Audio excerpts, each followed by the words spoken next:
C'est parti. Alors, on y va. Boker Tov à tous. On a la chance de pouvoir redémarrer un cycle aujourd'hui de Limoud. Le Rav Pinkus, il écrit au début de son Sefer sur Parashat Bereshit. Il écrit comme ça: Kama naima umargasha achavaya azo. Combien il est agréable et combien c'est cet événement-là de vivre. Leatril michadash. De tout recommencer encore. Le Simchat Torah, Irgishu Zot. On a senti ça à Simchat Torah, on était avec la Torah, on a dansé avec. Et ça y est, maintenant on y est. Bereshit, Bara Elokim, on va commencer à relire les versets de la Torah, les premiers versets de la Torah. On doit être saméar de recommencer comme ça un limoud, un cycle de limoud. Souvent les gens dans leur vie ils disent: ah, si je pouvais tout recommencer à zéro. Hein?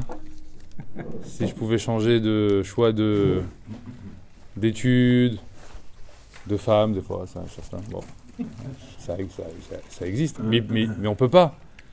Dans la vie, on peut pas recommencer à zéro. Chachamim, ils disent dans le limoud, tu peux chaque année recommencer à zéro. Tu peux tout recommencer, un nouveau cycle. C'est une nouvelle ère, c'est une nouvelle page, comme s'il n'y avait rien eu avant. Alors c'est le moment de prendre des résolutions. Seder. Quel Seder je mets en place? Quel objectif je me donne? Normalement, un juif, quand on lui demande comment ça va, etc., après avoir passé les phrases futiles, la question importante, c'est quoi? Seder Shelcha. C'est quoi ton Seder de Limoud? Tu dois avoir un Seder. Si le type il répond des fois le lundi je vais au cours, des fois mercredi je vais, des fois je vais pas, des fois au petit bonheur la chance, quoi, au gré du vent. C'est pas un Seder, ça. Un juif, il doit avoir une marque, il doit dire: j'étudie tel Gemara en ce moment, j'étudie tel Sefer d'Halacha, je vais au shiur de telle heure à telle heure, tel jour. Donc c'est le moment de se mettre de se mettre des barrières en place, de se mettre un cadre, de prendre des nouvelles résolutions. On a laissé un petit peu l'année se passer, à droite, à gauche, etc. Ça y est maintenant, on remet tout à zéro, on met tout à plat et on repart. Faut avoir la pêche, Bémet, c'est le moment pour l'avoir. Il ne faut pas se dire: je verrai ça la semaine prochaine, dans 3 mois, etc. C'est Davka, semaine, Parashat Bereshit, qu'il faut se poser et se dire: à partir de Yom Rishon, là, dimanche, j'ai un nouveau Seder qui est mis en place. Sinon, c'est raté. Sinon, dès que le début il n'est pas bon, vous le savez, ça dans n'importe quel domaine, c'est comme ça. Ça commence mal, après pour rattraper, c'est très difficile. On a la chance, on ne se rend pas compte, mais on a la chance de vivre dans un pays qui est, d'après les Chachamim, qui est le pays qui a concentré le plus de Torah à travers toute l'histoire des Juifs. D'accord? Plus qu'Israël. Voilà, plus qu'Israël. Pourquoi je te dis ça? Parce que le Orach Chaim HaKadosh, vous connaissez, Rabbi Chaim Ben Attar, il a écrit dans un de ses livres, il a dit: s'il n'y avait pas eu Rashi, si Rashi n'avait pas fait ses commentaires sur la Torah, sur le Chumash, sur la Gemara, il a dit: la Torah aujourd'hui, elle aurait été largement oubliée. C'est fini, il n'y a plus de Torah, il n'y a plus rien. Sans Rashi, il n'y a plus rien. De Rashi, il y a eu quoi? Tosfot, c'est pas une personne. Hein, quand on dit Tosfot, combien ils sont? C'est un siècle, Tosfot. C'est un siècle et demi. C'est des dizaines de rabbanim. Où ils étaient? En France. Toute la France. Hein, Montpellier, Lyon, Narbonne, Paris, partout, toute la France. Elle était remplie de Tosfot. Marcher dans les rues, Tosfot il est là. Tu prends le train, un Tosfot il est là. C'est partout. C'était les Chabad de l'époque. Hein? Ouais, si tu veux, les Chabad de l'époque. Pourquoi pas? Je sais pas, peut-être. À l'époque, il y avait le Gadol Hador. Aujourd'hui, on dit le Gadol Hador. Rav Ovadia, Rav Steinman, Rav Eliashiv, etc. On les connaît, les Gdolim. Le Gadol Hador de la génération, on connaît. À l'époque, c'est qui le Gadol Hador de la génération? C'était qui? Non, après Rashi, je parle. C'était qui? Lequel? Rabbi Yechiel de Paris. Là, Rabbi Yechiel de Paris. Il était à Paris. En Ile-de-France, là-bas. Rabbi Yechiel, il est cité plusieurs fois dans le chasse. C'était le Gadol Hador. Les gens ils ont envoyé des responsables de tous les pays. Des questions. Donne-nous les réponses. Rabbi Yechiel de Paris. C'est lui qui a été nommé par toute la Haïdat Harédite pour contrer la disputation de Nicolas Donin. Vous avez entendu parler? C'est un juif qui avait été renégat, qui avait dénoncé les juifs, etc. Plein de choses. Ils ont fait comme la disputation de Barcelone à l'époque, que vous avez peut-être entendu parler avec le Ramban, etc. En France, il y a eu la même chose. Ouais. Qui on a envoyé? Parce qu'on ne savait pas comment on va se défendre. Qui on a envoyé? Rabbi Yahiel de Paris. Gadolador. Où il était? À Paris. Et nous, on vit où, nous? Hein? On dit, quand on se balade à Paris, et on dit, il y a les Ketset, c'est joli, ça se l'est. Mais tu sais où tu marches? Est-ce que tu sais où tu te trouves? Et après ça, il y a quoi dans la Gemara? C'est marqué dans les commentateurs. Chachme Provincia. Toute la Provence. Comme ça on les appelle. Ils sont tellement nombreux qu'on n'a pas pu les nommer. Chachme Provincia. Ils sont combien? Des dizaines. Toute la Provence remplie de quoi? De Tosfot. Des Tosafistes. Hein? J'ai pas de nom en tête pour Bordeaux. Sûrement. Il y a des noms comme ça, vous connaissez. Le Mairie, vous connaissez le Mairie? Vous avez entendu parler du Mairie? Perpignan, le Mairie. Perpignan. Vous connaissez le Rambam? Oui. Le commentateur principal du Rambam, il s'appelle le Ra'avad. Quand vous prenez le Mishneh Torah, il y a le Rambam, et son principal opposant qui dit non, oui, je suis pas d'accord, pas d'accord, c'est le Ra'avad. D'accord? Où il est né le Ra'avad? À Narbonne. Le Radak, le Ralbag. Après, on continue, on arrive à Metz. Hein, aujourd'hui, on va à Metz, on dit, mais c'est moche, Metz. C'est quoi Metz, à l'époque? Rabbi Yonasan Yebeshitz, Metz. Un des plus grands gadoles qu'on ait jamais eu. Le Shagatari, à Metz. On se rend pas compte. Dans quel pays on vit? Hein? Et là, je ne vais pas tous vous les faire. Mais il y en a encore des dizaines et des dizaines qu'on pourrait faire une liste. Jusqu'à demain matin, on est encore là. Il y a ça ailleurs? Il y a ça dans les autres pays? Il n'y a pas? Ils viennent tous de là. Grâce à qui? Parce que Rashi, il a mis une graine qui ne s'est jamais arrêtée. Et nous, on est quoi? On est les fruits de cette graine. On est là derrière. On a tout ça au-dessus de nous, sur les épaules. On a une force. Hachamim me disait, alors qu'est-ce que tu fais alors? Tous les matins, toutes les semaines. Il est où ton seder? Inscris-toi dans la lignée des Tosfot. Inscris-toi dans la lignée de tous ces Chachamim qui sont là, qui sont autour de toi. Donc il faut se réveiller, Bémet. C'est ça qu'on nous demande. Bereshit, il commence. Il faut savoir ce qu'on attend de nous. Et dans quel endroit on est. Alors maintenant, on a dansé avec cette Torah, Simchat Torah. Au Hachem, c'est magnifique. Mais la Torah, on a dansé avec elle. Mais maintenant, qu'est-ce qu'on fait? Après, on l'a remise dans l'armoire. Et on a fermé l'armoire. Maintenant, c'est quoi Simchat Torah? C'est j'ai dansé avec la Torah. Parce que maintenant, je me dis quoi? Il faut que je vive avec elle maintenant. Il faut que je vive avec cette Torah. Vivre avec cette Torah au quotidien. Si je l'ai remis dans l'armoire après les danses, etc., et maintenant j'ai repris ma petite vie normale, alors que j'ai fait quoi alors Simchat Torah? C'est une mascarade. Simchat Torah, c'est pour matérialiser le fait que je veux maintenant vivre avec cette Torah. Donc, on va essayer de savoir qu'est-ce que ça s'appelle maintenant vivre avec cette Torah quand on commence comme ça le Chumash. On redémarre comme ça un cycle de Limoud. Vous connaissez tous le commentaire mondialement connu de Rashi au début de la paracha. Alors pas le premier, parce que le premier c'est par rapport à un mirage, mais sur le mot Bereshit. Rashi va nous dire, tout le monde connaît, Bereshit, Bet, c'est valeur numérique 2, Reshit, c'est les prémices. Et Rashi va nous dire, pour deux choses qu'on appelle Reshit, Akadosh Baruch Hu, il a créé le monde. Et là-bas, Rashi me dit, c'est quoi les deux choses qu'on appelle Reshit? C'est la Torah qui est appelée Reshit, et c'est Israël qui est appelé Reshit. D'accord? Vous connaissez tout ça, ce commentaire. Donc pour qui Akadosh Baruch Hu, il a créé le monde? Pourquoi Hachem, il a créé le monde? Pour les Bnei Israël. Et quoi? Et qu'est-ce qu'ils font dans ce monde-là? Et qu'est-ce qu'ils doivent faire dans ce monde-là? Étudier la Torah. Voilà, c'est juste pour ça que j'ai créé le monde. Sinon, il n'y a aucune justification, sinon aucun intérêt. Là, j'ai créé le monde pourquoi? Pour qu'il y ait des oiseaux, des machins, j'ai rien à faire de ça. Moi, j'ai créé le monde pour que ma Torah elle soit étudiée par les Bnei Israël. Donc tout temps que tu passes à ne pas étudier, tu justifies pas la création du monde. Dès que tu te mets à étudier, voilà, Hachem, c'est bon, voilà, tu n'as pas créé le monde pour rien, je suis en train d'étudier. Très bien. La Gemara Yoma, d'Aflametret, elle va dire comme ça. C'est marqué, Rashi, il a dit, Hachem, il a créé le monde pour Israël. Mais la Gemara Yoma, elle va aller plus loin. Elle va dire, même pour un tzaddik, le monde, il a été créé.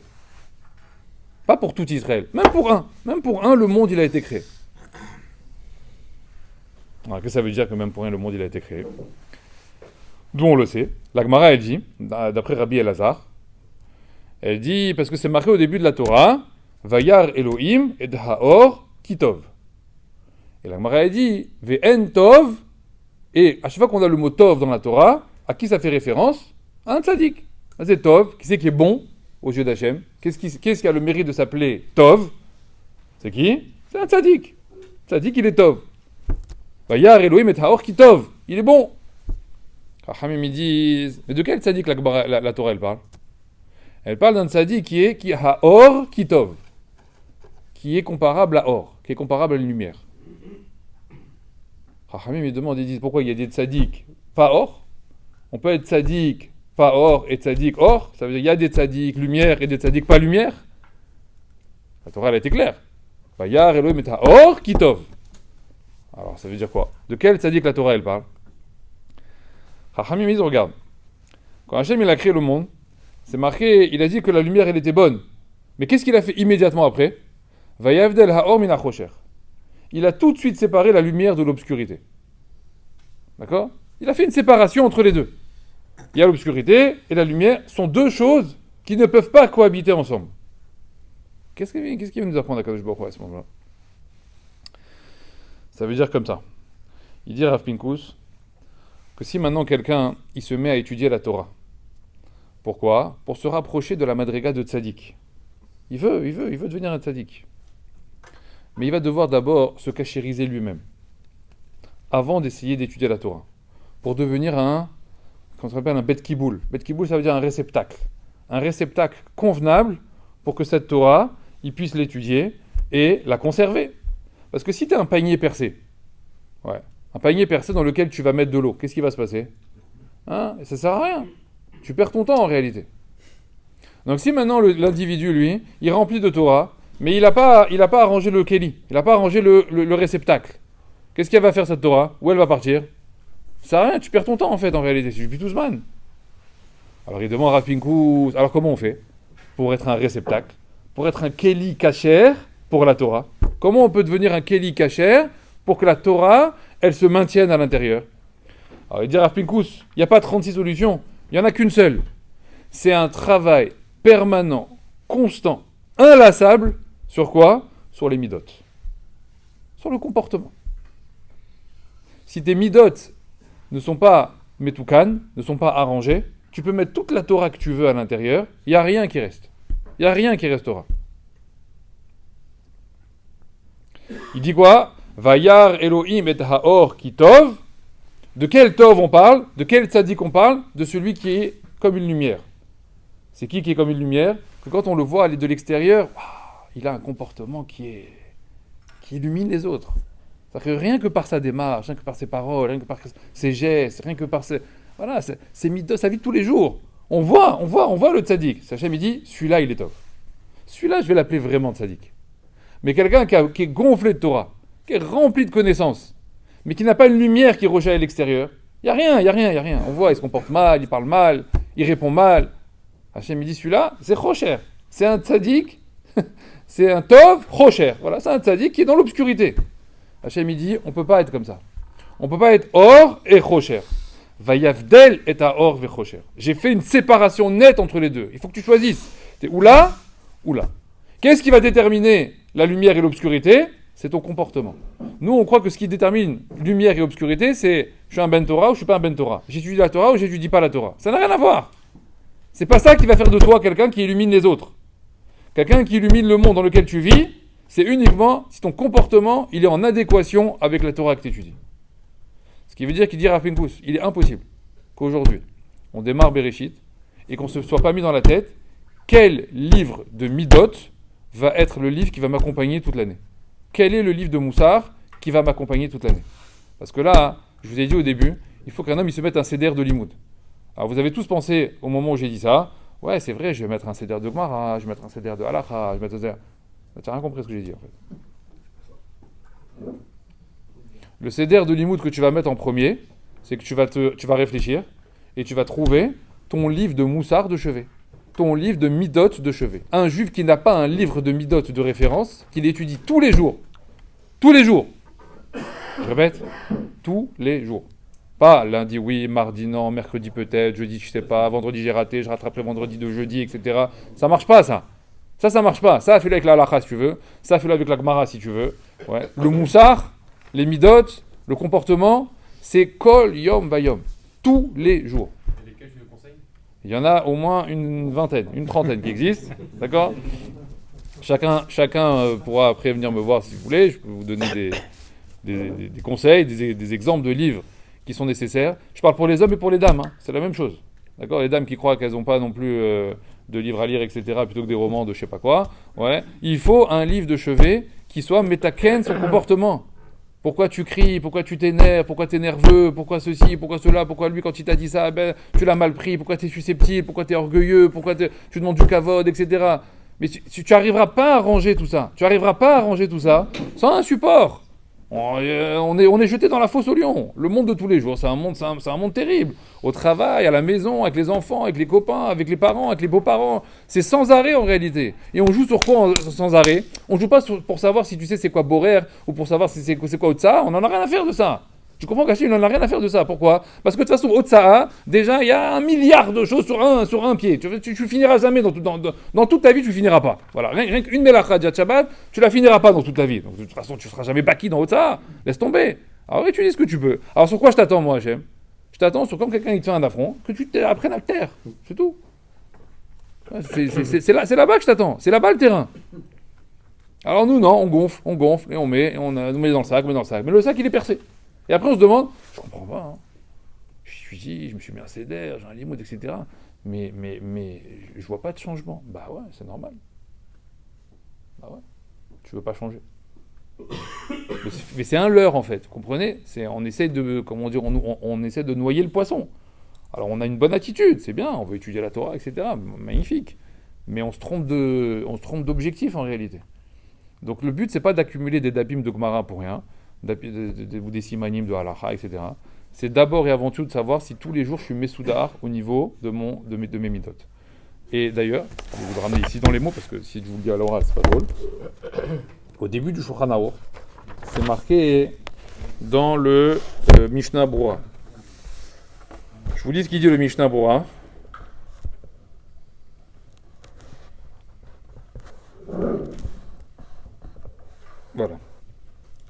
Voilà ce qu'il dit le Mishnah Brura au Siman Aleph, Seif Katan Yudbet. Tzarich Adam Likboa Lo Et Lilmod Sifre Moussar Bechol Yom Vayom.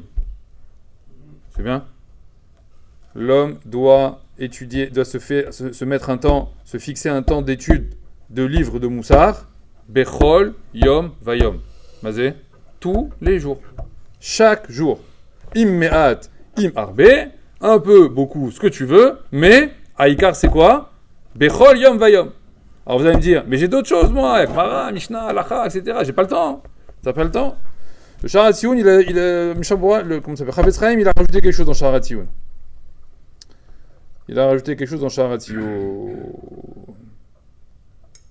Il ramène là-bas un Chaye Adam.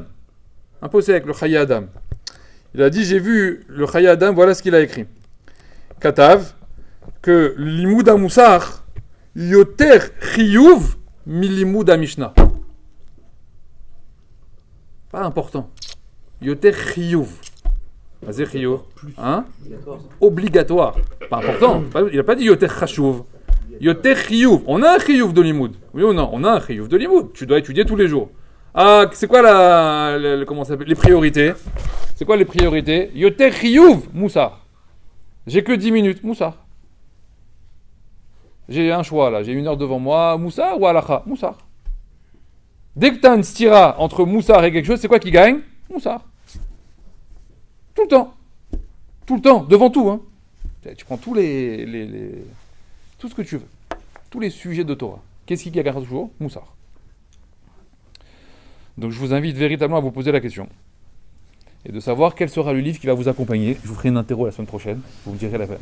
Chacun le livre que vous avez choisi. Je rigole pas en plus. D'accord? Je rigole pas, c'est comme ça. Donc maintenant on rentre dans Maaseh Bereshit. Maaseh Bereshit, je vais pas vous faire des Hein, je ne vais pas vous faire pas vous raconter des histoires. C'est Bereshit, c'est au-delà de toute compréhension hein, naturelle. On peut pas. On peut pas sonder ce qui s'est passé véritablement dans la création. C'est des domaines qui nous dépassent un petit peu. Très difficile à appréhender. On va essayer de développer 2-3 notions, essayer de comprendre un petit peu qu'est-ce qu'on peut retirer comme enseignement de ces premières lignes. Le Ben Ishraï, il dit qu'en réalité, au départ, Adam Arishon, il a été créé entièrement lumière. Il n'y avait pas de peau, hein, comme on voit aujourd'hui, etc. Qui disent qu'il y avait de la chair et des os et pas de peau. Il y en a qui disent qu'il n'y avait ni chair ni os. Bon, en tout cas, le Ben Ishraï dit Kulo or. Adam Arishon, il était Kulo or, que même son talon, il éclairait plus que le soleil. S'il découvrait comme ça son talon, ça éclairait une lumière plus que le soleil. Chachamim me demande d'où Adam Arishon il a été créé avec cette lumière, de quelle lumière on parle. Ben Ishraï dit, il ramène dans la Kabbalah, c'est quoi? C'est ce qu'on appelle Or Aganouz. C'est une lumière originelle, Ganouz ça veut dire caché, qui émane d'Akadosh Baruch Hu lui-même. Et de cette lumière, voilà comment il a constitué, entre guillemets, la Neshama de l'homme. Une puissance qui n'est même pas explicable. Chachamim me disent qu'une fois qu'il y a eu la Havera, une fois qu'il y a eu la faute du Etz Hadaat, alors on nous dit qu'Akadosh Baruch Hu, qu'est-ce qu'il a fait? Kotnot or. Il a confectionné des vêtements de peau. Et il a recouvert la Neshama, en réalité, qui n'était que lumière, qui n'était que luminosité, et il l'a enveloppé avec ce qu'on appelle, nous, aujourd'hui, or. Il l'a enveloppé avec ce qu'on appelle aujourd'hui la peau. Très bien. Chachamim, ils disent que, du coup, il va y avoir, à partir de ce moment-là, ce qu'on appelle une contradiction, une stira permanente entre le corps et la Neshama. La Neshama, à la base, elle était capable d'exister par elle-même. Maintenant, elle est enfermée dans une espèce d'enveloppe. Et le corps, il est là pour enfermer la Neshama. Donc il y a sans arrêt une stira entre les deux. Le but de la Neshama, elle, c'est d'arriver à faire fusionner cette peau avec elle, avec sa lumière, pour justement enlever cet écran qui s'appelle or, qui s'appelle la peau. Les Chachamim, ils nous disent qu'à chaque fois qu'un homme il fait une avera, qu'est-ce qu'il fait? Il renforce le or, il renforce la peau qui a été mise dessus, parce que la peau représente la faute. Donc à chaque fois qu'un homme il fait une avera, en réalité, il redonne de la consistance à la peau, et il affaiblit du coup sa neshama qui est en dessous. À chaque fois qu'on fait une mitzvah, on fait le contraire. On diminue la consistance de la peau, l'importance, en tout cas l'écran que la peau entraîne, et on redonne justement une puissance à la neshama qui est à l'intérieur. Le Ben Ishraï dit, c'est là tout le sod des maladies qu'il y a dans le monde. Comment on crée une maladie? C'est quoi une maladie en réalité? Il dit, c'est quand il y a une telle stira entre la peau et la neshama.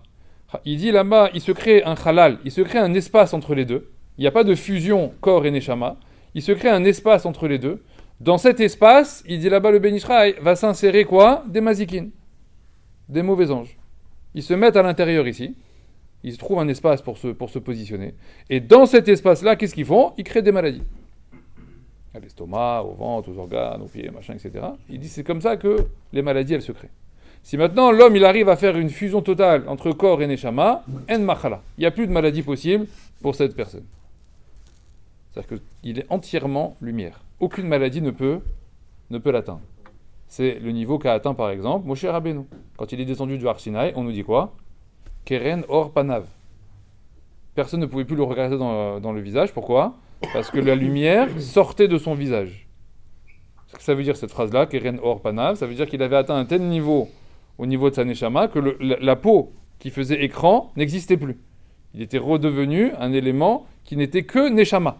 Qu'est-ce qu'il a été obligé de mettre pour parler au Bnei Israël, pour être avec eux, etc. Qu'est-ce qu'il a été obligé de mettre? Un masque, on nous dit. Un masque entier, etc.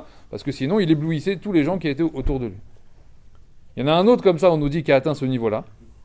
Un Tana, qui a atteint ce niveau-là de luminosité extrême, de retour à... Il n'y a que la neshama et il n'y a plus la peau, il n'y a plus le corps. C'est qui? Quel Tana il a atteint ce niveau-là? Non, c'est très simple. Hein. Rabbi Meir. Pourquoi on l'appelle Rabbi Meir? D'accord, c'est le seul qu'on a appelé comme ça. Rabbi Meir, parce que justement, il était tellement puissant au niveau de sa neshama, il n'y avait plus d'écran, il n'y avait plus de peau. D'ailleurs, quel était le métier de Rabbi Meir? Il était sophère. Il écrivait des parchemins, etc. Et on lui dit qu'à un moment donné de sa vie, il a voulu écrire un Sefer Torah, Et il est arrivé ici, au début du Sefer Torah, il écrivait, il voulait écrire Bereshit, donc dans la paracha de Bereshit, il commence, etc. Et il arrive au moment où Akadosh Baruch Hu, il a confectionné des vêtements de peau pour Adam. Kotnot, or, c'est marqué. Et on nous dit là-bas que dans le Sefer Torah de Rabbi Meir, il n'a pas écrit Kotnot, or avec un Aïn, il a écrit Kotnot, or avec un Aleph. Alors Chachamim, ils disent que quand il a vu qu'il avait écrit avec un Aleph. Il a dit, je me suis trompé. Qu'est-ce qu'il a fait? Il a fait comme ce que font les soufers quand ils corrigent. Il a gratté, il a nettoyé, etc. Il a voulu réécrire. Qu'est-ce qu'il a écrit? Aleph. C'est pas possible. Il a gratté, il a nettoyé, il a voulu recommencer, il a pris la plume, hop, Aleph. Je ne peux pas y arriver. À la fin, il n'a pas pu. Il a écrit tout le Sefer Torah comme ça. Alors on nous dit, ce Sefer Torah-là de Rabbi Meir, Vadaï, il n'était pas saoul. Donc on ne pouvait pas lire dedans. Mais on nous dit que dans le Sefer Torah de Rabbi Meir, pour lui, quand il écrit, son esprit ne peut pas écrire le mot « et j'ai mis sur l'homme un vêtement de peau ». Il peut pas. Il n'arrive pas. Sa constitution à lui, elle est arrivée à un tel niveau qu'il ne peut pas écrire que l'homme, il est recouvert de peau. Il n'y a plus de peau chez Rabbi Meir. Donc il a laissé comme ça le Sefer Torah avec le mot « or ». Donc nous, tout ce qu'on va nous demander en réalité au quotidien, c'est cette stira-là, d'essayer d'arriver à contrôler ce combat qu'il y a en permanence comme ça entre les deux entités. Maintenant, on nous dit, ce vêtement de peau, une fois qu'Akadosh Baruch Hu a revêtu Adam et Chava de peau physique, cette peau physique, c'est pas qu'une peau physique, c'est aussi une peau spirituelle qui nous dit que, à partir du moment où on a couvert la Neshama, on n'a plus de vision directe d'Akadosh Baruch Hu. À l'époque, il parlait avec Hachem, il voyait Hachem, il n'y avait pas de problème. Comme on nous dit à l'époque où Moshe Rabbeinu nous demande à voir Dieu, Hachem lui répond quoi? Aucun homme ne peut me voir et quoi? Et vivre. C'est impossible de voir Dieu et vivre. Quand? Avec cette peau-là, si tu essayes de voir Dieu, tu vas mourir.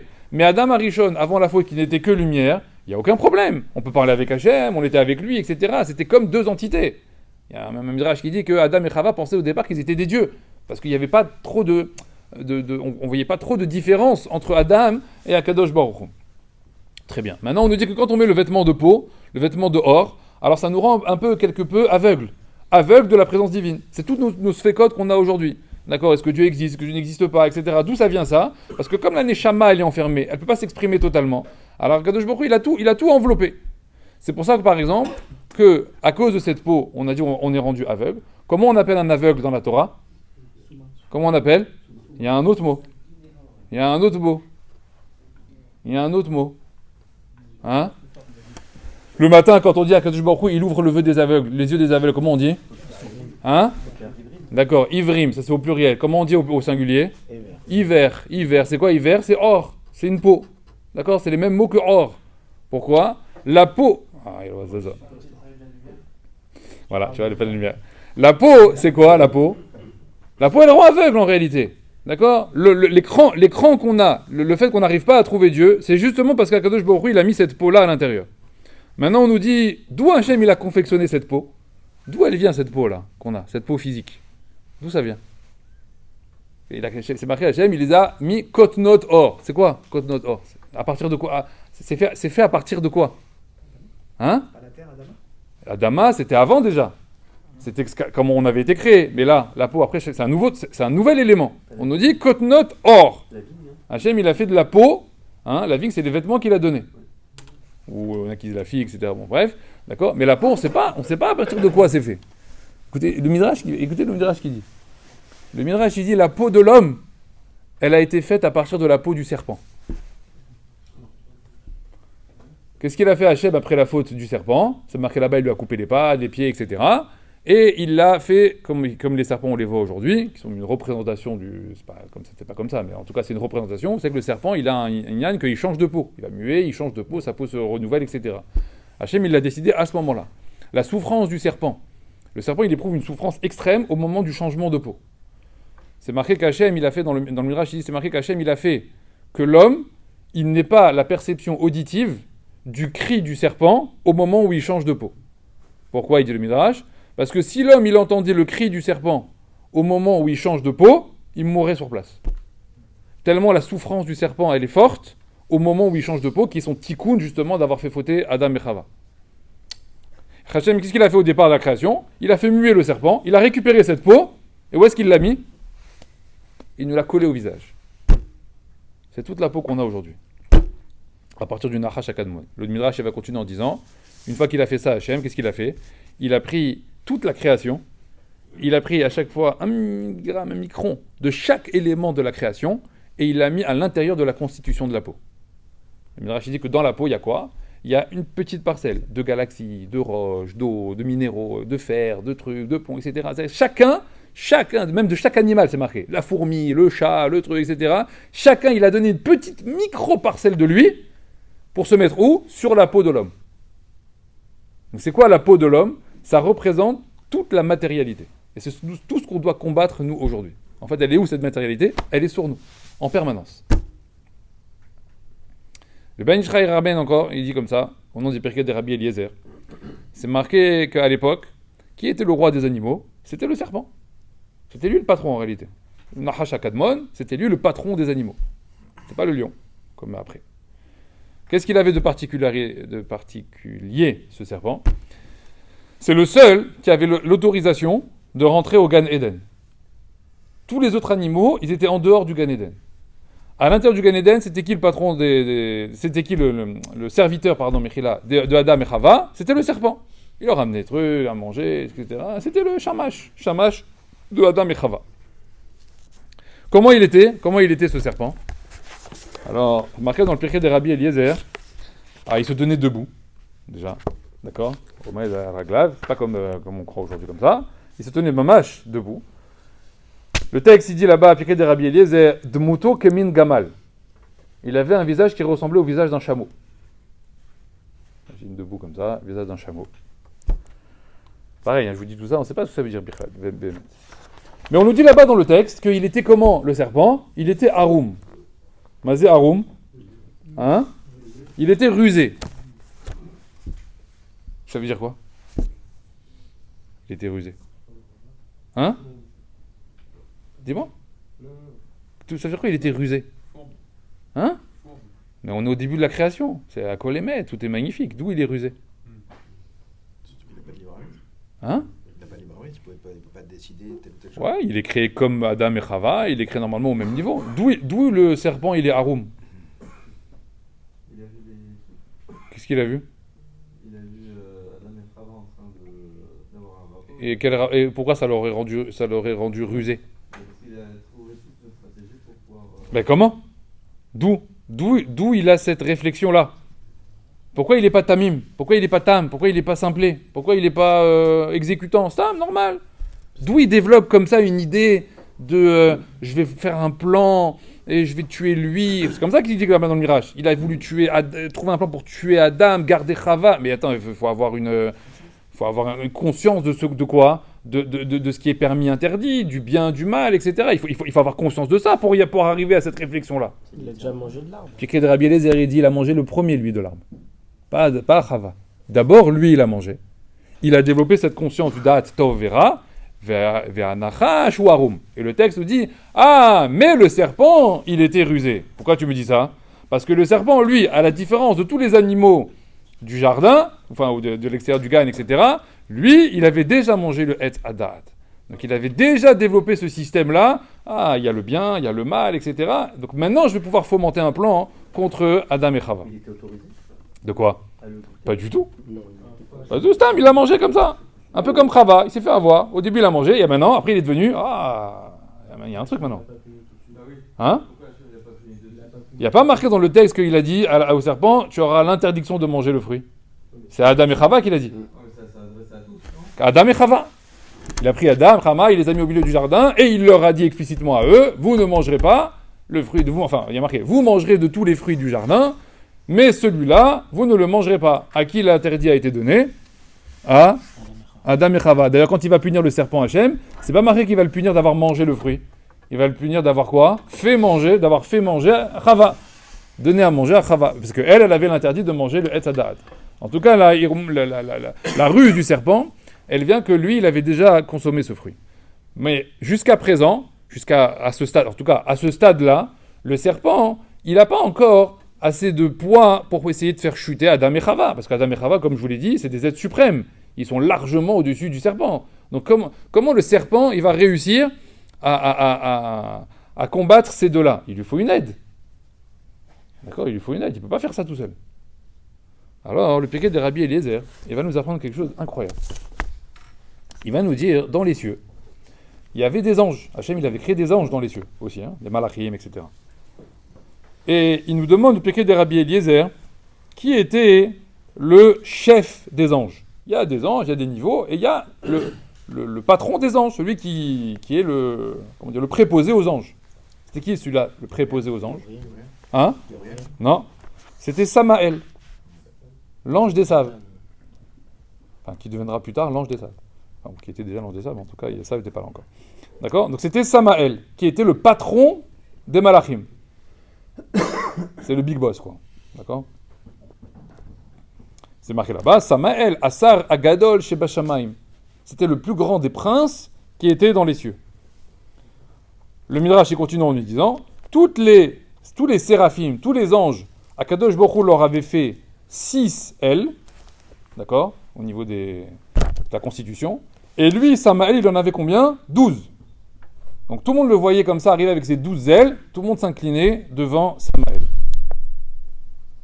Très bien.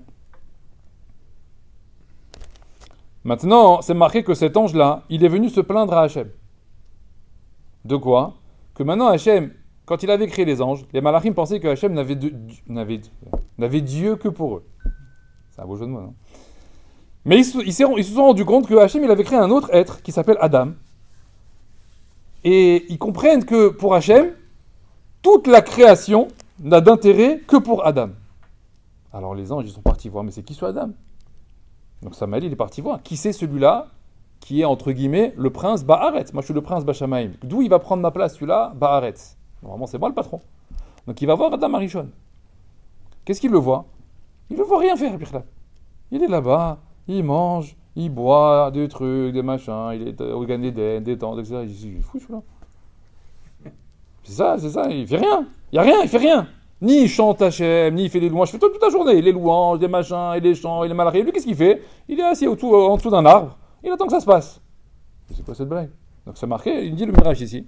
Cet ange-là, il est parti se plaindre à Hachem. Il a dit, c'est quoi celui-là? Ce Batlan, là, ce oisif, là, qui fait rien du tout. Hachem, il dit, je vais te montrer sa gadlout à ce Adam. Qu'est-ce qu'il a fait, Hachem? Il a fait passer toute la création devant Adam Arishon. C'est marqué dans le texte. Toute la création devant Adam Arishon. Qu'est-ce qu'il a fait, Adam? Il a réussi à nommer, avec l'essence qu'il a perçue de chaque élément, quel nom il devait avoir. Chaque animal. Et c'est marqué, il a fait même passer tous les malachim devant lui. Tous les malachim, comme ça. Même lui, Samaël, c'est Adam Arishon qui l'a nommé. Tout le monde, il a été nommé comme ça. Il a dit, tu as vu la gadoute de cet homme? Qui est capable de percevoir l'essence divine de la création de Dieu, et lui, il est capable de nommer la chose. Nous, on n'est pas capable de faire ça. Adam Arishon était capable de faire ça. Quand il a vu la gadlout Samaël de Adam, regardez ce qu'il a dit.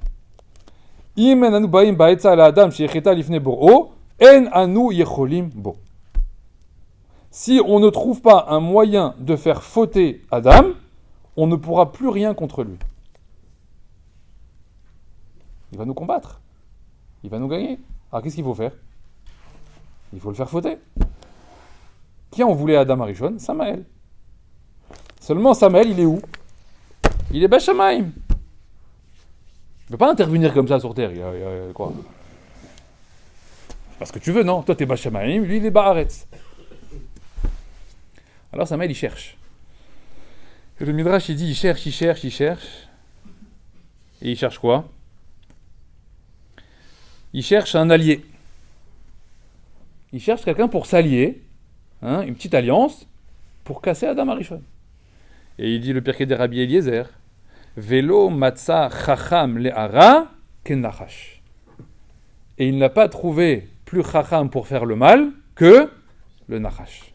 Pourquoi? Nachash ou arum. C'est marqué chez Nehemar, comme c'est marqué.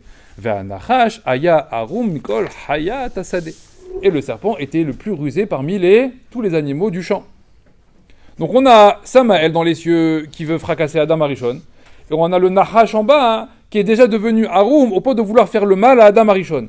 Mais il n'a pas assez de puissance, le Nahash. Il lui manque un allié. Et l'autre, il est Bashamaim, il lui manque un allié Ba'aretz. Ils se sont dit quoi? Très bien. Association de malfaiteurs. Ils ont signé un contrat, et les deux, ils se sont mis ensemble. Le Satan et le Nahash. le Satan et le Nahash. Maintenant, le Satan et le Nahash, est-ce qu'ils peuvent provoquer un dommage à l'homme? Est-ce qu'ils peuvent endommager l'homme, le Satan et le Nahash, directement? Ils peuvent lui faire quelque chose? Le Satan, il peut nous faire quelque chose? Le Nahash, il peut nous faire quelque chose? Le Midrash, en faisant quoi? Donc, c'est pas le Nahash et le Satan. Il faut qu'il passe par une action intermédiaire, voilà, qui s'appelle la Avera, qui s'appelle la faute, Bichlal. Mais eux-mêmes, ils peuvent pas vous dire comme ça, pour rien, et te mettre un coup sur la tête. T'as compris? Pour qu'ils puissent te faire du mal, pour que tu puisses avoir du mal, il faut qu'ils passent par un élément qui s'appelle quoi? La désobéissance, la faute, la Avera, etc. Mais eux-mêmes, directement, ils n'ont aucune possibilité d'atteindre l'homme. Hachamim, ils disent comme ça. Ils disent, un jour, il y avait un rav qui s'appelait Rabbi Hanina ben Dosa. Vous connaissez Rabbi Hanina ben Dosa? On est venu lui dire, Rabbi, il faut absolument que tu viennes là-bas dans les chemins. Il y a un serpent, à chaque fois que les gens y passent là-bas, il sort du trou, il mord les gens et les gens y meurent. Et il y en a eu comme ça des dizaines. Très bien, il dit, allez me montrer c'est où cet endroit. Ils lui ont amené là-bas. Et on dit, voilà, de ce trou ici, là-bas, il y a le serpent qui est. Qu'est-ce qu'il fait Rabbi Hanina? Il met son pied là-bas, à l'intérieur du trou. On voit que le serpent, il monte comme ça sur la jambe. Il mord Rabbi Hanina ben Dosa. Là-bas, il y a un S avec l'eau, etc. On met tout un truc. Qu'est-ce qui se passe? C'est le serpent qui meurt. Et Rabbi Hanina ben Dosa détente. Wow, les gens, ils sont impressionnés. Qu'est-ce qu'il fait Rabbi Hanina? C'est marqué, il prend le serpent, il le met autour du cou comme une écharpe, et il retourne au Beth Midrash. Il s'assoit au Beth Midrash, il fait Rabotai, Shiur. Shiur, il a un serpent autour du cou. Non, détente. Bon, tout le monde s'assoit autour, il dit voilà, je vais vous faire un cours. C'est quoi le cours? Lo nahash memit, avalahet memit. C'est pas le nahash qui tue. C'est quoi qui tue? C'est la faute qui tue. S'il n'y a pas d'Avera, le Nahash jusqu'à demain matin, il peut venir, il n'arrivera jamais à tuer personne. La Avera, c'est elle qui tue. D'où on le voit. Il dit le Farsham à Kabbalah, il dit en réalité le Satan, il s'est associé au Nahash. D'accord? Quand vous écrivez Satan, comment on écrit Satan? Shin, Shatan, Shin. Après, tête. D'accord? Tête, Nun. Comment on écrit le Nahash? Nun, Het, Shin. Quand on voit les deux extrémités, qu'est-ce qu'on a? Nun, Shin, Shin, Nun. C'est quoi? Shen, c'est les dents. Combien il a de dents, le serpent? Il a 2 crocs comme ça, le serpent. D'accord? 2 crocs. C'est quoi les 2 crocs? C'est les 2 crocs, un du Satan et un du Nahash, qui se sont associés. Il dit, Rabbi Hanina, ah, c'est les crocs du serpent qui tuent? Non, c'est pas la morsure du serpent qui tue. C'est quoi? C'est ce qu'il y a au milieu. C'est que le serpent, quand il tue, après, qu'est-ce qu'il fait? Après, il envoie du venin. Mais c'est pas les dents, c'est pas la morsure qui tue. C'est le venin qu'il y a au milieu. C'est quoi le venin qu'il y a au milieu? Het. Il reste 2 lettres au milieu. Het et tête. C'est quoi ça? Het, c'est la faute. Quand vous prenez les mots écrits comme ça, les 2 lettres du milieu qui se mettent ensemble, c'est het, c'est la faute. Donc lui, il est mort. Eux, ils peuvent nous faire uniquement une chose, c'est nous faire fauter. Une fois que la faute, elle est là, c'est là que l'homme, après, il finit par mourir. Mais il y a Rabbi Hanina, s'il n'y a pas de Avera, s'il n'y a pas de faute, il n'y a pas, l'homme, il peut dormir tranquille. Jamais il lui arrivera rien. Maintenant, on continue, on dit comme ça. On a dit cette lumière qui a été créée sur Adam Arishon, elle provient de Oraganuz. Elle provient de la lumière divine lui-même. Il y avait besoin, franchement, qu'Hachem y mette autant de puissance dans la Neshama. On nous dit comme ça, Mazen Nishmat Adam, on dit comme ça, Ner Hachem, Nishmat Adam. D'accord? La Neshama de l'homme, c'est la bougie de Dieu. D'accord? La Neshama de l'homme, c'est la bougie divine. C'est énorme, ça veut dire qu'à l'intérieur, on a une parcelle, comme on dit, c'est qu'on a une parcelle de la lumière divine elle-même. Bémet Hachem, il y avait besoin de mettre autant de force à l'intérieur. De là, ils apprennent les Mefarshim, que s'il y avait besoin de mettre autant de force, ça te montre à quel point il fallait éloigner du Rocher. Parce que cette puissance de lumière, c'est fait pour éloigner ce qu'il y a de pas bien. S'il n'y avait pas beaucoup de pas bien, alors on n'aurait mis pas beaucoup de lumière. C'est comme quand tu es dans une pièce. Ouais, tu dois allumer la lumière en puissance, d'accord, en fonction de l'obscurité ou de la taille de la pièce qu'il y a. Dans une petite pièce, il faut mettre un peu de lumière. Dans une grande pièce, il faut beaucoup de lumière. C'est ce qu'Hachem il a fait. Comme il y avait beaucoup trop cher, qu'est-ce qu'il a été obligé de faire? De mettre énormément de puissance et de lumière. Seulement, qu'est-ce qui se passe? c'est qu'on nous dit comme ça. Il y a deux types de chocher qui existent. Vous allez me dire c'est lequel le pire des deux. Premier type de chocher, c'est quoi? C'est quand on voit rien. On est dans le noir complet. Le deuxième type de chocher, c'est quand on croit voir quelque chose et on se trompe par rapport à ce qu'on a vu. Donc première possibilité, je me trouve dans une pièce où je vois rien. Deuxième possibilité, je crois voir un stylo et en fait c'était une casserole. C'est quoi le pire des deux? Le deuxième. Hein? Le deuxième. Pourquoi? Parce que le premier, on a conscience du danger. On a conscience qu'on ne voit pas dans le premier. On sait où on sait où on se trouve. Je vois pas. Mais dans le deuxième, on est persuadé que quoi? On est persuadé que non, c'est bon, j'ai analysé ce que j'ai vu. C'est David qui arrive là, qui est à 100 mètres de moi, c'est David. Ah, je vais aller le voir. T'arrives, c'est un lion.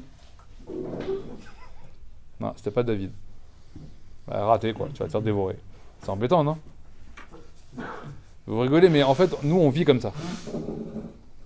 C'est le monde dans lequel on vit. Malheureusement, c'est le monde du Yetzer Hara. Le monde du Satan, c'est ça. Le monde du Satan, c'est toujours d'essayer de te faire passer ce que tu vois pour autre chose.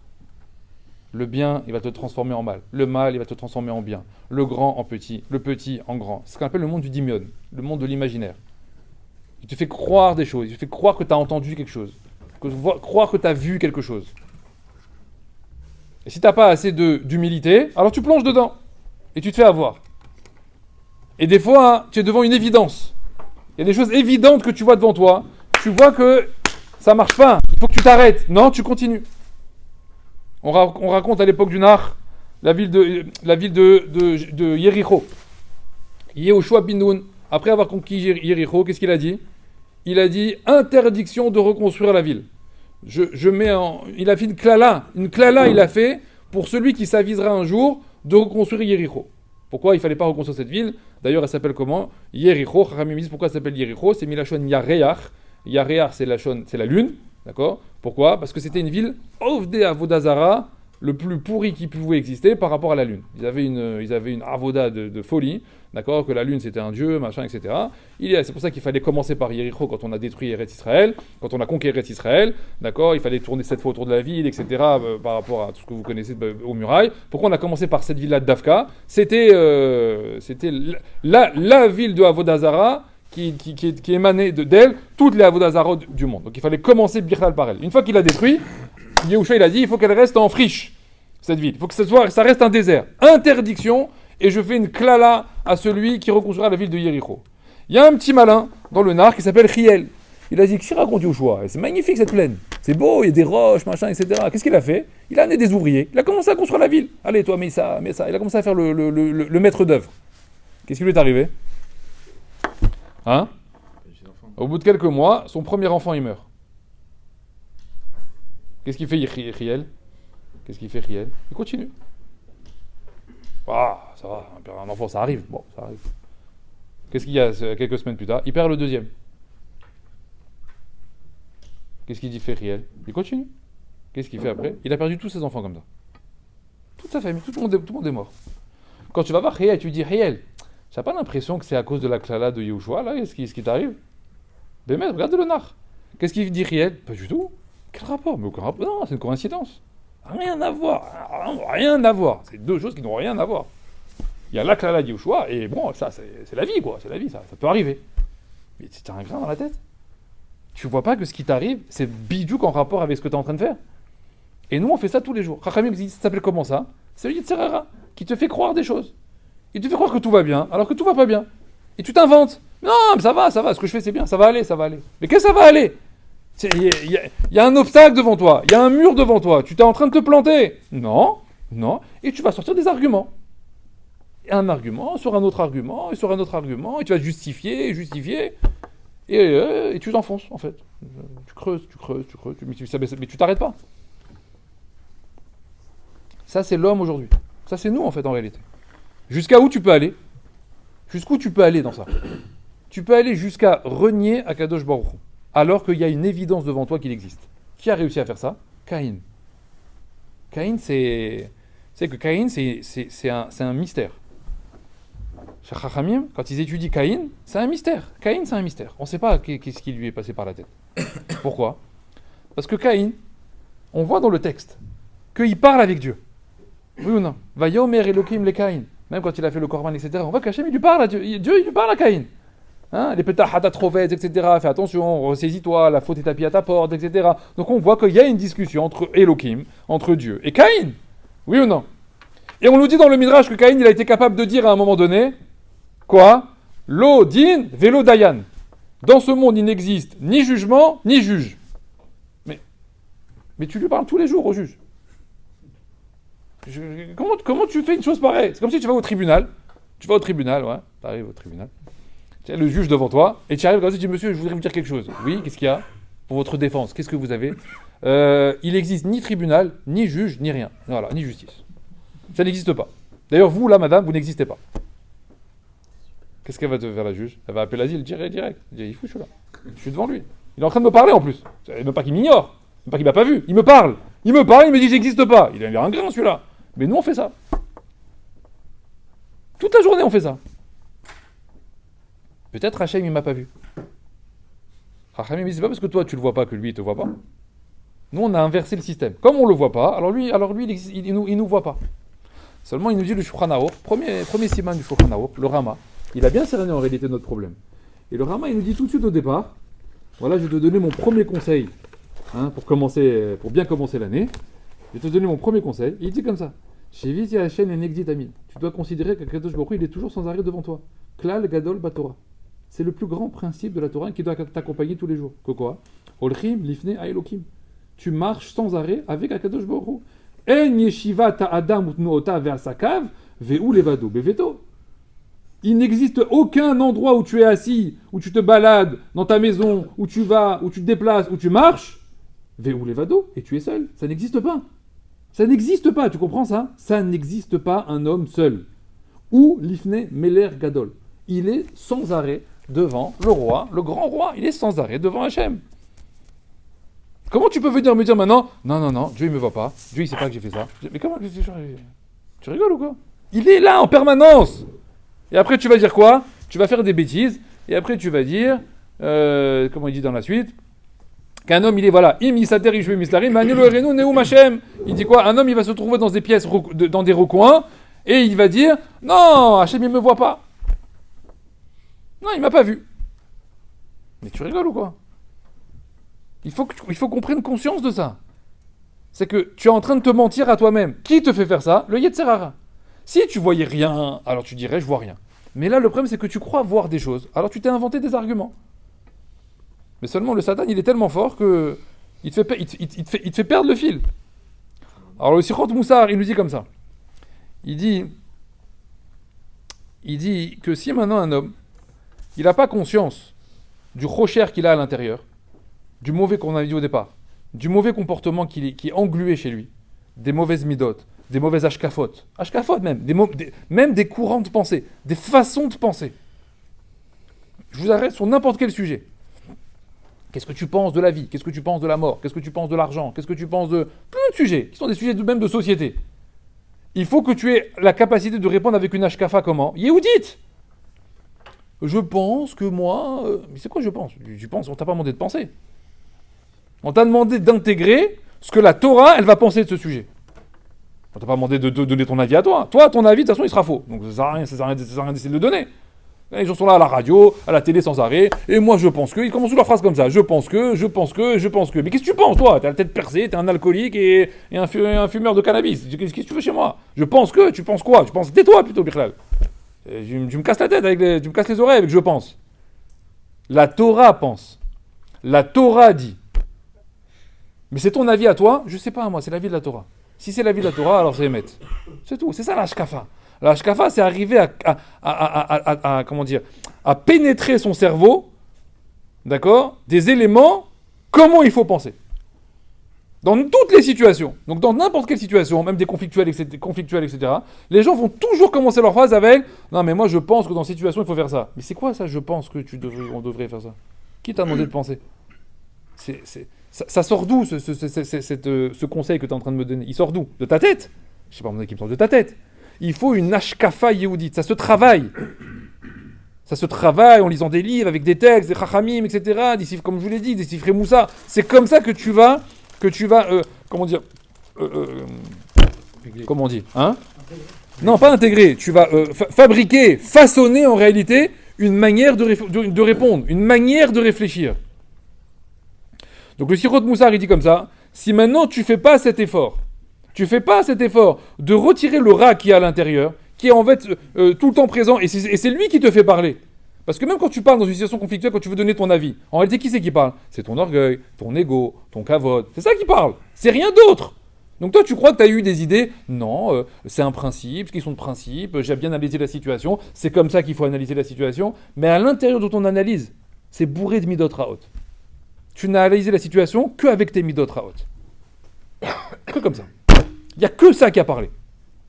Et tu fais passer tout ça par non, voilà, c'est normal, j'ai fait un tableau Excel, on est arrivé à cette conclusion-là, c'est comme ça qu'il faut gérer la situation. Mais c'est mytho en réalité ce que tu fais. Tu comprends? Tu es en train de te mentir à toi-même. Et des fois même, le pire c'est quoi? C'est qu'avec ça, tu vas jouer. Tu vas sortir quoi? Des halachot, des shulchan arour, des simanim, tu vas faire le beau gosse. Tu vas sortir des connaissances. C'est-à-dire que ta DA, ton da'at, tes connaissances vont te servir à quoi?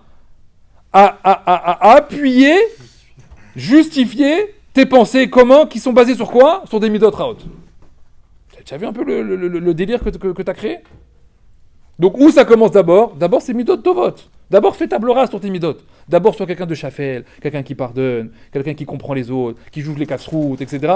Après tu me sortiras des halachot. Après tu me diras il y a une halakha qui dit comme ci, comme ça, etc. Mais d'abord il faut que tu travailles déjà à l'intérieur. Sinon tu seras quoi en réalité? Un super tzaddik, un super Baal Torah, ouais, bourré de midot raot. Et tu vas réussir à écraser les autres comme ça, c'est ça le pire. Parce que les gens vont dire, ouais, il connaît des choses, ouais, il arrive à sortir des... Incroyable, mais je connais pas cette Gemara, je connaissais pas cette halakha, etc. Et tu vas écraser tout le monde comme ça. Mais tu le fais pour des mauvaises raisons. T'es canter pour énerver, pour casser l'autre, pour le dominer. C'est beau ça, c'est ça la Torah. Écoutez bien ce qu'il dit ce Razal. Cette phrase-là, elle est... Mamash, c'est une vraie claque dans la tête. Il dit à un homme qui connaît de la Torah, qui étudie la Torah, et qui ne travaille pas ses midot raod, égale Esav. C'est Esav. C'était quoi Esav? Il connaissait toute la Torah Kula. Viens faire toi demain le Mariol battle halakha devant Esav. Essaye, vas-y, essaye. Esav c'était un gadol ador, tu comprends? Esav gadol ador. Mais au niveau des midot, il était comment? C'était un pourri. Toute la racine, elle était pourrie. Comment elle l'appelle la Gemara Esav? Elle l'appelle Israël Moumar. Un juif, un Israël renégat. Chazal, ils ont demandé, ils ont dit, mais pourquoi tu lui donnes le titre de juif? Tu devrais l'enlever. Esav, lo Yahoudi, lo Israël. Esav, c'est Esav. Pourquoi la Gemara continue à l'appeler Israël Moumar? Pourquoi il a le mérite encore de s'appeler comme ça? Pourquoi tu lui laisses ça? Pour que tu comprennes c'était qui Esav. Esav, c'était toute la gadloute de la Torah à l'intérieur, aval Moumar. Mais tout renégat. Tout dans le côté négatif. Tout dans les midot raot. C'est ni plus ni moins que ça, Esav. Hachamim me disent, et c'est qui Esav? Ben c'est nous en fait, toute la journée. Toute la journée. Parce qu'on ne veut pas travailler nos midot. On ne veut pas travailler, Birlal, on veut pas, ça ne nous intéresse pas. C'est tellement mieux d'apprendre des halachot et de faire le beau gosse, etc. Par contre, travailler une mida, bah, ça c'est plus compliqué. Hein. Nous, on préfère axer sur quoi? Alors, on va axer sur... on va faire un Birkat Amazon, on va venir à la Tfila, on va faire des mitzvot, on va mettre cette filine, et on va dire je suis un tzaddik. C'est bien, non? Moi je fais mon Birkat, moi je fais ma kashrou, c'est bien, je suis un tzaddik. C'est quoi ça? Ça c'est rien en fait. Tu comprends ça? Ça s'appelle des chiyuvim dans la Torah. Tu n'as pas le choix de ne pas le faire. Hachem il te dit tu dois les faire. Mais c'est pas ça qui fait de toi quelqu'un en fait. C'est pas ça qui fait de toi un tzaddik. Tu n'as rien gagné avec ça. Comme ça, si j'ai rien gagné avec ça. Alors à quoi ça sert que je fais ça? Ça sert à ce que Hachem te l'a dit de le faire, alors tu le fais. C'est tout. Mais c'est pas comme ça que tu vas devenir l'être qu'Hachem il attend de toi. On demande comme ça. On demande, dis-moi, c'est la Torah qui a fait de nous des hommes bien, ou c'est parce qu'on était des hommes bien qu'Hachem nous a donné la Torah?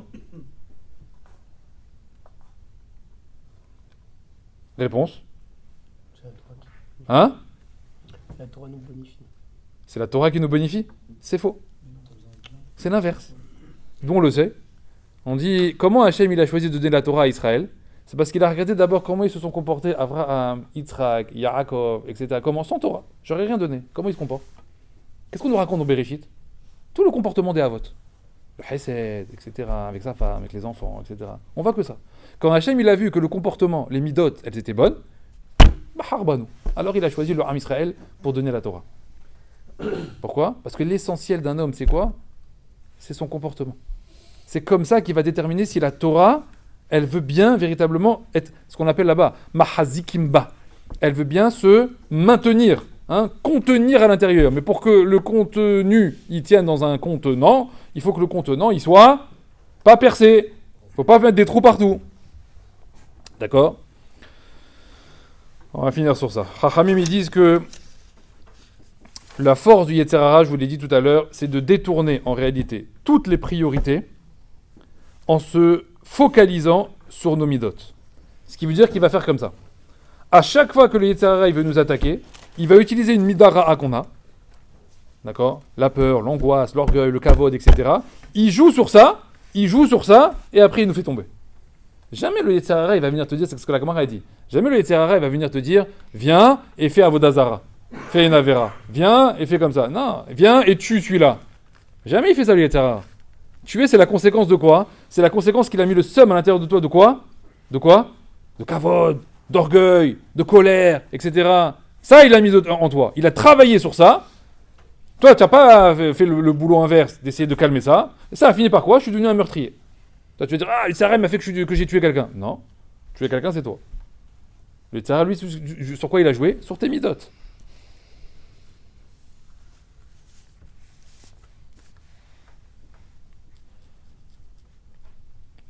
Le but du Yetzer Hara, écoutez bien ça, c'est de nous faire changer les priorités.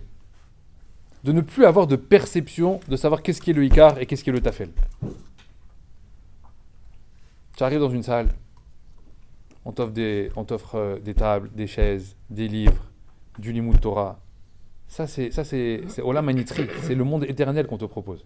C'est sur un plateau. Tu rentres dans une pièce, tu devrais te dire, waouh, c'est Gan Eden. Viens t'asseoir, viens étudier. Viens étudier la Torah. Et toi, ce jour-là, t'es pas bien. Ce jour-là, t'es pas bien. T'es contrarié. Tu n'arrives pas à te mettre en place. T'arrives pas à... Pourquoi? Parce que tu es arrivé et il n'y avait pas de café. Voilà. Il n'y avait pas de café ce jour-là. Alors toi, tu vas dire, non, mais il n'y a pas de café. J'arrive pas à me concentrer. Il n'y a pas de café. Laisse tomber. Je comprends pas. Le Ikar dans ta vie, c'est d'avoir un café? Qui joue sur ça? Qui fait ça? C'est le Yetzer Hara. Il n'est pas venu te dire, n'étudie pas. N'étudie pas la Torah. Il n'est pas venu te dire ça. Il est venu mettre en avant quoi? Une ta'ava. Ta'avot. Tu travailles pas sur tes ta'avot. Tu arrives dans un endroit, il n'y a pas de café. Alors ça y est, alors moi je fais plus rien. Voilà, moi, j'ai plus rien. Pas de café, je fais plus rien. Tu as vu comment il est fort? Avec un truc. Et le type, il s'est pas concentré pendant 1 heure. Après, il est parti. Il dit, je préfère rentrer chez moi. Au moins, chez moi, j'ai du café. Voilà. Mais tu as tout raté en réalité. Parce que tu as mis toute ton énergie dans quoi? Dans ça. Il disait, tu sais à quoi tu ressembles? Comme c'est dit Rav Pinkus. Une image très, très, très marrante. Il dit comme ça. Il dit, ça ressemble à un jeune homme. Il va pour se marier. Il arrive dans la salle de mariage. Et les gens, ils dansent autour de lui. Et il y a une simcha, etc. Et tout le monde est heureux. Les repas, c'est incroyable. Magnifique. Super fête pour son mariage. Et lui, tout le mariage, il le passe comme ça. À un moment donné, il y a quelqu'un qui dit, qu'est-ce qu'il y a? Et il dit, j'en peux plus de cette musique. Mais elle m'a usé. J'en peux plus. C'est insupportable.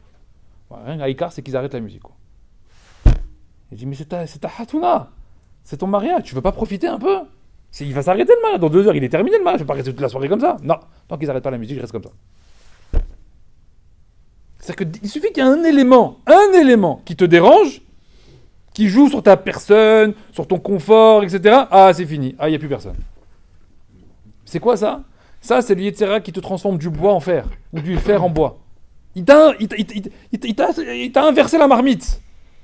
Il fait croire que tu vois des choses, et tu vois le contraire. Et toute ta vie, c'est comme ça. Et à la fin, le type, il se réveille, il a 65, 70, et après, il dit, voilà, ça y est, la vie, elle est passée. Alors maintenant, je vais me mettre au Limoud. Ah ouais, à 70. C'est un peu tard, hein. Parce que toute la vie, en fait, tu t'es cassé les pieds sur quoi? Sur il fait froid, sur j'ai chaud, sur il n'y a pas de café, mes yeux ils ont cramé, ma voiture elle était en panne. Hey, chaque jour tu vas trouver. Cherche pas. Il faut savoir. Chaque jour, le Yetzerara, il va t'envoyer quelque chose. Voilà, il faut le savoir. Ne dis pas demain, au moins demain il y aura du café. Demain il y aura du café, mais il n'y aura pas autre chose. Chaque jour tu auras à passer ce cap-là, d'accord? Cette étape-là de quoi? Il y a quelque chose qui va me déranger. Mais est-ce que je vais réussir à avoir assez de discernement pour savoir que même s'il y a ça qui me dérange, c'est loin écart, c'est pas grave. C'est quoi? Tu arrives dans une pièce, il n'y a pas de chaise. Voilà, il n'y a pas de chaise. Tu fais quoi? Voilà, demain matin, on vient tous ici, il n'y a que des tables, il n'y a plus de chaises. Je ne veux pas étudier debout, hein. Ça va pas bien, non? Ok, et tu peux t'asseoir par terre? Oh ben non, mais c'est pas par terre. Hein. Ben non, ben je rentre chez moi. À l'époque, comment ils étudiaient à l'époque? Par terre. Hein, par terre, on s'en fiche. Et Rachamim ils disent Ma'aseh mochiach. Ce que tu fais au quotidien, en réalité, je peux prouver en réalité que tu n'es pas honnête. Vous savez, quand on voit des fois un enfant, on lui donne un jeu vidéo. Il a des jeux vidéo portables dans les mains. D'accord? On est comme ça en tioule, en promenade, etc. Papa, je peux jouer aux jeux vidéo. Bon, ok, tu peux jouer aux jeux vidéo. Maintenant, on est à l'extérieur. Maintenant, il n'y a rien. Il n'y a ni banc, ni rien, etc. Où il va se mettre le gosse? Il peut se mettre par terre, sur une pierre, en 3/4 comme ça, pendant 1 heure, sans bouger. Tout ça pourquoi? Parce qu'il est focalisé sur son truc. Même des fois, nous on le voit, je dis, mais tu ne restes pas comme ça. Mais c'est n'importe quoi, mais tu vas te faire mal au dos, tu vas te faire mal aux jambes, etc. Tu ne restes pas assis comme ça. Il se rend compte, lui, il se rend compte de rien. Il se rend pas compte de l'inconfort. Pourquoi? Parce qu'il est absorbé par ce qu'il est en train de faire. Il voit plus ce qu'il y a autour. On voit ce qu'il y a autour quand l'élément que tu as dans la main, il n'a pas de valeur. Redonne de la valeur à la Torah. Aie conscience véritablement de la valeur que tu as dans la main. Et tu verras que tout ce qu'il y a autour n'aura plus aucune importance. Le monde extérieur n'aura plus du tout d'intérêt. Tu verras plus l'inconfort, tu verras plus les difficultés, tu verras plus il faut sortir de l'argent, ou il faut prendre son temps, ou il faut... peu importe, il fait froid, il fait chaud, on s'en fiche, il n'y a plus rien qui m'arrête. Pourquoi? Parce que l'élément que je vais chercher, il a tellement de valeur et tellement de force à mes yeux que tout le reste ne m'intéresse pas. Donc tout le problème, il est là. Souvent, on dit que la teshuva, on arrive là-bas, après les teshuva, on dit, teshuva, les gens, ils ont cru, c'était quoi? Maintenant, je vais faire comme ça, et maintenant, je vais faire ça, et je vais rajouter ça, etc. Non, tu sais quoi? Ne rajoute pas. Ne rajoute pas. Juste ce que tu faisais déjà, d'accord? Les éléments que tu faisais déjà, juste demande-toi si ça avait la valeur que ça doit avoir à tes yeux. Juste demande-toi ça. Est-ce que tu donnes la valeur à la Torah réelle qu'elle mérite? Est-ce que cette Torah-là, elle a véritablement un attrait pour toi? Un attrait, vraiment. Et que quand tu peux pas venir un matin parce que tu as eu un problème, un cas de force majeure, un truc au travail, une galère, etc., est-ce que vraiment tu sens à l'intérieur, purée, mais j'ai raté mon limoud ce matin. Je suis là tous les jours. Ce matin, j'ai raté ma fila béminienne ce matin. Oh, c'est pas grave, j'irai demain. J'irai demain. Et aujourd'hui, tu n'as pas fait aujourd'hui. Ah, j'étais empêché. Mais tu sens à l'intérieur? Tu sens la souffrance à l'intérieur? Non, la vérité, je sens pas. Parce que ça n'a pas de valeur à tes yeux. Tu fais ça machinalement, tu fais ça comme ça. Tu ferais pas, c'est pas grave. Mais c'est ça la première question qu'il faut que tu te demandes. Est-ce que la Torah, est-ce que les mitzvot que tu fais ont de la valeur à tes yeux? Parce que moi, j'ai pas l'impression en réalité, dit Hachem. J'ai pas l'impression que tu donnes autant de valeur au Rouhani que tu le donnes par exemple au matériel. Moi, je vois comment tu fais au matériel. Comment tu fais dans le Gashmi. Ah, ça y a de la valeur. On va terminer sur ça. Il y a une Mishnah dans la vote qui dit comme ça. Une Mishnah dans la vote qui dit Akadosh Baruch Hu, il nous dit, à travers le Tana, il nous dit il faut que tu fasses Retsono, Kirtsonra. D'accord? Fais sa volonté, Akadosh Baruch Hu, comme la tienne. Ça veut dire quoi cette phrase? Fais de sa volonté comme la tienne. Il a dit cette semaine, j'ai vu Rav David Yosef, il a expliqué comme ça. Il a dit en réalité, nous, on a 2 catégories, on l'a dit au départ. On a ce que le corps recherche et ce que la Neshama elle recherche. La Neshama, elle veut faire Tfila, Mitzvot, Torah, elle veut faire Limoud. C'est ça que la Neshama elle veut. Le corps, lui, à côté de ça, il veut manger, boire, dormir, se promener, etc., s'amuser, il n'y a pas de problème. Maintenant, est-ce que ça c'est un souci? Non, Hachem il a créé le corps comme ça. S'il avait voulu créer un corps qui n'a besoin ni de boire, ni de manger, ni de dormir, il l'aurait fait. Il l'a pas créé comme ça. Il l'a créé avec ces besoins-là. Donc Hachem, il sait très bien que c'est le corps. Il a besoin. C'est-à-dire, quand je mange, je ne suis pas une avéra non plus. D'accord? J'ai le droit de manger. Quand je dors, c'est normal. Le corps, il est fatigué. Il faut qu'il dorme. Pas de problème. Hachem, j'ai pas de souci avec ça. Aval, là où je vais avoir un problème, c'est que quand, par exemple, tu as faim, et que ton corps, il a faim, alors tu vas lui donner à manger. Mais en réalité, au bout de 3-4 bouchées, Le corps, c'est fini, il a plus faim. Oui ou non? Ah, pourquoi tu continues à manger? Tu devrais... T'as très faim. Tu devrais commencer à manger. Et je te dis, ça y est là, la faim, il n'y a plus faim là. Non? Alors arrête-toi. Ah ben non, maintenant j'ai une pizza, il y a 8 parts maintenant dans la pizza. Pourquoi je vais m'arrêter au bout de 2 parts? Là, je continue. 3, 4, 5... Après, ils me disent, on a le droit de faire ça? Oui, on a le droit. T'as le droit. Bah, tu veux manger plus, mange plus si tu veux, il n'y a pas de problème. Mais seulement, Hachem, il va avoir un problème avec toi. C'est que quand on va passer au Rouhani, moi je vois que dans le Rouhani, moins tu peux faire avec le maximum de réussite et tu fais. Je donne un exemple. On a dit Rabbi Israël Salanter un jour, il a voulu acheter un étrog pour Sukkot. Et toute l'année, il a économisé, à l'époque il n'y avait pas beaucoup d'étrogim, il a fait une petite bourse d'argent et il a mis chaque mois des pièces. À un moment, il s'est trouvé avec énormément d'argent à l'intérieur de sa bourse d'argent. Et quelques semaines avant Sukkot, on lui indique un marché là-bas, à côté de la ville, quelqu'un qui vendrait des étrogues, va voir, il va là-bas au marché, il fait le tour et ça, et il trouve un étrogue. Oh, magnifique. Il est super heureux, il est tellement content, il dit magnifique, je vais pouvoir faire la fête de Sukkot avec un beau étrogue, etc. Qu'est-ce qu'il fait? Il sort la bourse d'argent qu'il avait, et il lui donne au vendeur. Il lui donne toute la bourse d'argent qu'il a, il lui donne au vendeur. Alors le vendeur, il regarde, et il dit... Mais il y a beaucoup trop là, j'ai pas besoin de tout ça, c'est pas ça le prix du étrog. Et il dit, moi j'avais prévu de mettre cette somme là, alors prends toute la bourse d'argent. Nous quand on demande une paire de tefilines à quelqu'un, on lui dit, combien ça coûte? 400. Tu peux faire 300? Pourquoi tu fais ça? Pourquoi tu négocies le prix? Pourquoi tu fais descendre le prix? Pourquoi tu fais descendre? Ça n'a pas assez de valeur à tes yeux? Il te dit 400, tu devrais lui dire, ah non, pour moi ça vaut 500 des tefilines. Tiens, je te donne 500. Quelle valeur ça a à tes yeux ce que tu fais de Rouhani? Ça serait à toi normalement d'augmenter le prix de ce que tu es capable de payer dans le Rouhani. Hachem il dit, moi je vois que dans le gâchis, dans le matériel, ça te pose pas de problème de rajouter une pizza, 2 pizzas, 3 pizzas, enfin 2 parts, 3 parts, 4 parts, etc. Tu rajoutes. Et dans le Rouhani, qu'est-ce que tu fais? Non, viens, calme, on diminue. Hachem dit, ça marche pas comme ça. Alvaï que tu fasses quoi? Que tu fasses Retsono Kertsoncha.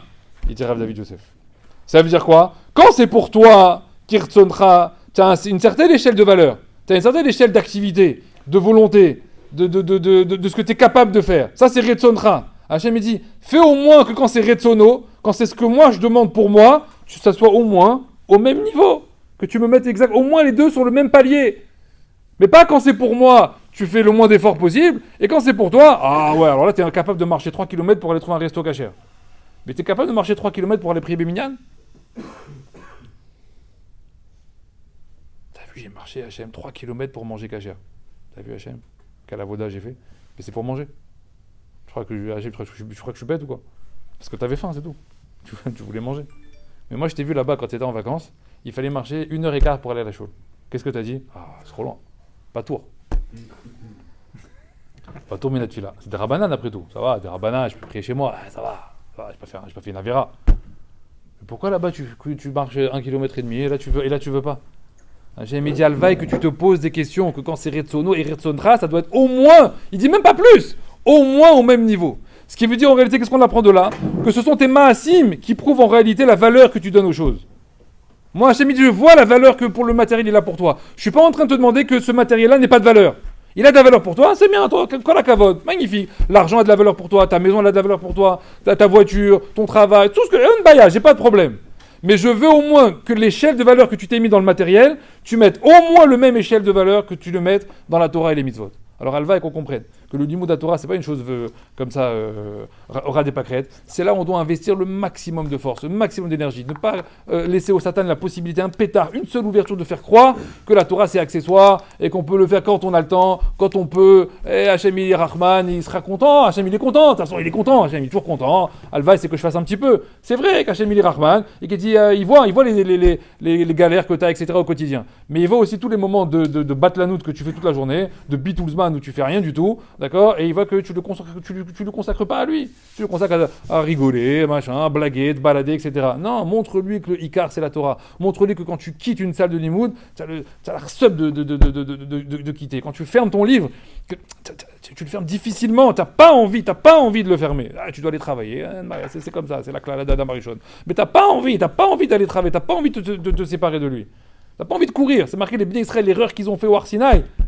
C'est que dès qu'Hachem il a terminé le dernier commandement, qu'est-ce qu'ils ont fait? C'est marqué, ils se sont tous sauvés. Ils ont eu peur. Ils ont eu peur qu'il y ait quoi encore, ils parlent. Et ça y est, laisse-moi tranquille. Laisse-moi tranquille. Juste après, vous allez voir là-bas dans la paracha, c'est les mitlonénim, ils vont commencer à se plaindre, etc. Les avérotes, elles vont arriver. Pourquoi? Parce que dès que tu montres en réalité que la Torah te dérange, que la Torah, attends un peu, hein, on va pas non plus faire ça toute la journée, quoi. Ah, dis-moi, on est des hommes, on est des êtres humains, on a d'autres choses, dans la tête. Tant que tu me montreras que ça c'est Tafel et que le Ikar c'est toi, alors ça marchera pas. Ça marchera pas. Tu dois montrer de la valeur à la Torah et la seule manière de le montrer, c'est de montrer que la Torah c'est le Ikar. Ikar, ça veut pas dire l'exclusif. Vous avez entendu comment c'est parlé dans le Chazal. Elle te demande pas de faire de la Torah l'exclusivité de ta vie. T'as tout le quotidien là-bas, tu dis fais, y a pas de problème. Mais le Ikar de ta vie, il doit être dans le Limud Torah. Donc Bereshit, c'est le moment de commencer, de se retrousser les manches et véritablement de se faire un vrai seder de Limud en montrant à Kadosh Baruch Hu que le quotidien il va être rythmé. Mon quotidien va être rythmé par mes moments de Limud. C'est ce que je vous souhaite de votre Hashem. ויחנן בן הקשה אומר, עצה הקדוש ברוך הוא לזכות ישראל לפיכך, יכבה להם תורה מזאת שנאמר, אדוני חפץ למען צדקו, יגיד תורה וידיע.